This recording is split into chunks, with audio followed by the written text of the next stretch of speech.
So I'll be presenting gradients look alike. Sensitivity is often overestimated in DP-SGD. Joint work with me, Hengrui, also known as Nick, Casey, Ilia, and Nicolas. Nick and Ilia are in the audience, so if you are interested in this work and you have questions, please do chat with them. A quick outline of the talk. I'll first be giving a primer on private machine learning, and then discuss a particular open problem.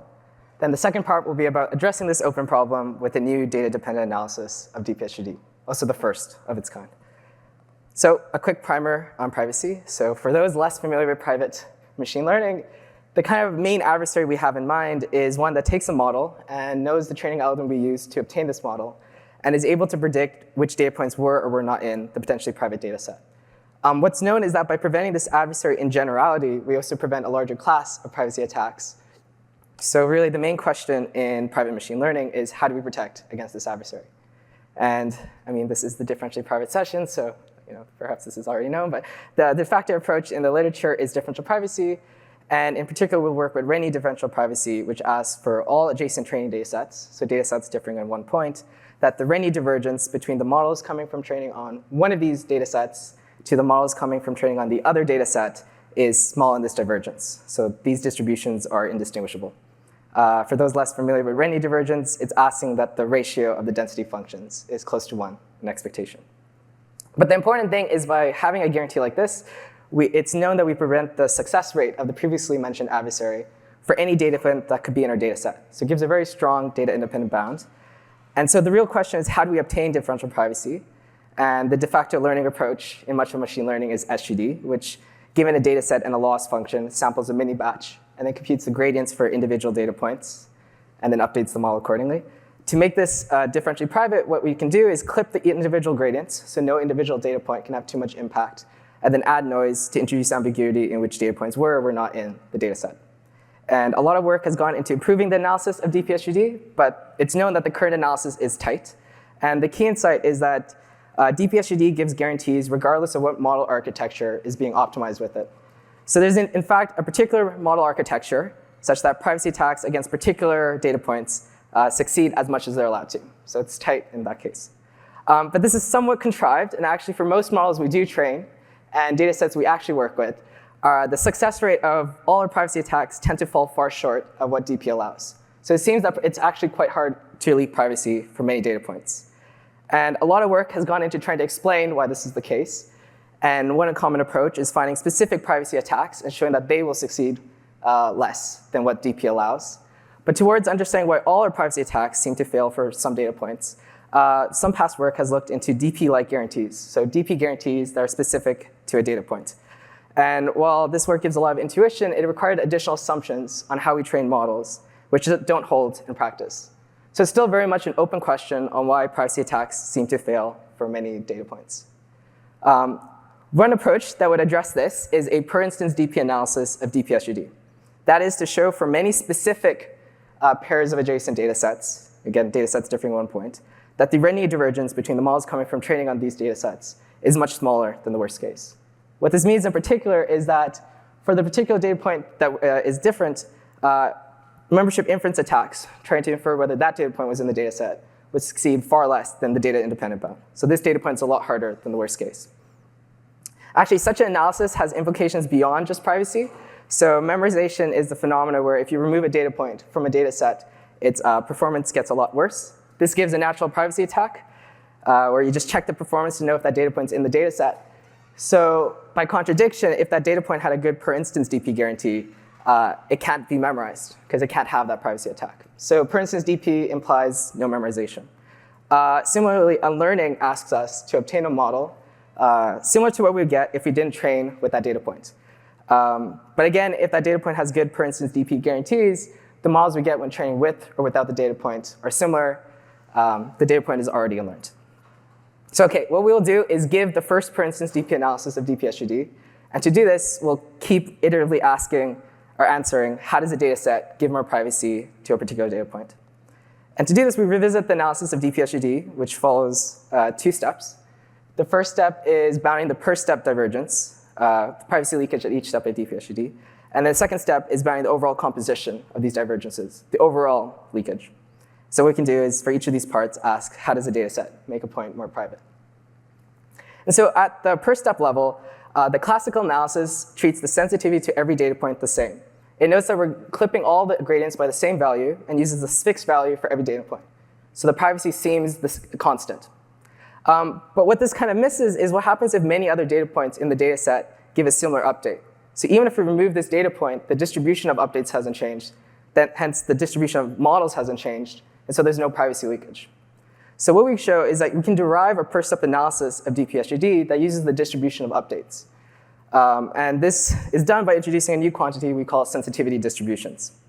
So to give an example of a sensitivity distribution, we can compare alpha mini batches from one data set to one mini batch from the other data set. And this becomes a random variable oversampling. So think of this as a random variable.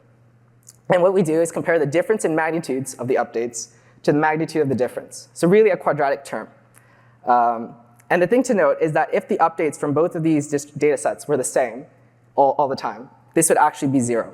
So this is really capturing a similarity. And using the sensitivity distribution, we can show that the per step leakage of DP-SGD is bounded by effectively the expectation of this random variable. Actually, it's the log expectation exponential, so it's really moments of this random variable. But nevertheless, using this to compare the per instance guarantees for many random data points in a data set to the original data independent bound, we find that the per step guarantees are far better at both the beginning, middle, and end of training compared to the data independent bound. So this kind of paints the picture of what happens at each step. Datasets mask updates. So what about composition? And the thing to note is that the per step guarantees are a function of the current model. The distribution of gradients is a function of the current weights, and that training is also random. So the current weights themselves are a distribution. So how do you handle this distribution on distributions?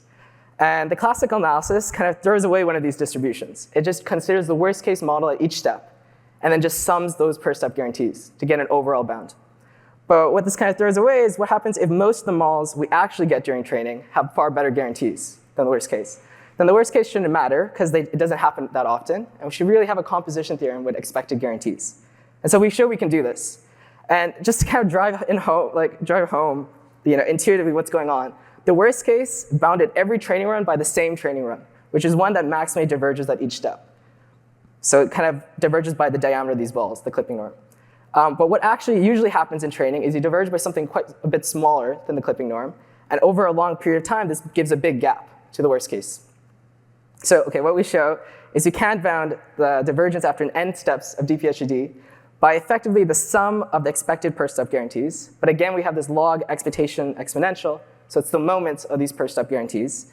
And in doing so, we give a free variable p, which allows you to interpolate between high moments and low moments. So high moments being a worst case analysis, low moments being expectation.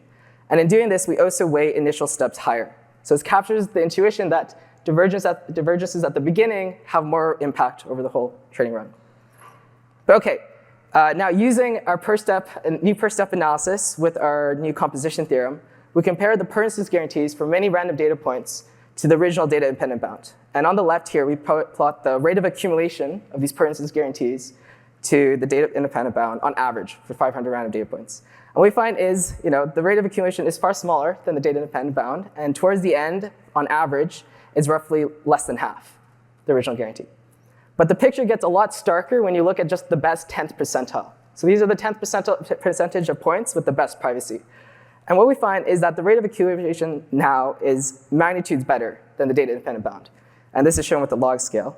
And in fact, by training with weaker data independent guarantees, so training with less noise, which would be less privacy, we actually get more per instance privacy for these points. And so what's actually happening is you're training with less noise, which converges to models quicker, and these models have less sensitivity to many data points. So you actually improve privacy. So this is kind of a new phenomena. And towards understanding which data points are getting better privacy than others, we found that regardless of the stage of training, so shown on the x-axis here, the per instance guarantees for correctly classified points were on average better than incorrectly classified points. So it seems that points that are already kind of good, easy to classify are also more private. What are the takeaways? With this new data-dependent analysis of DP-SGD, we can show definitively that many data points are harder to attack than the worst case. Analogously, many data points are easier to learn, even when the worst case can't be. But an open problem is how tight our analysis, per instance analysis, is. The worst case analysis is tight, but future work can improve ours now. And another open problem is how to run this analysis efficiently. Right now, we require extra gradients at each step of training, putting our cost roughly in the order of training. This is useful still for existence, but hopefully future work can improve the cost. And as kind of a final warning, data-dependent guarantees have known security issues. If you just reveal, for instance, a guarantee for a data point, it gives more information on what that data point can be. The points with 10 to the negative 9 better privacy are just a few.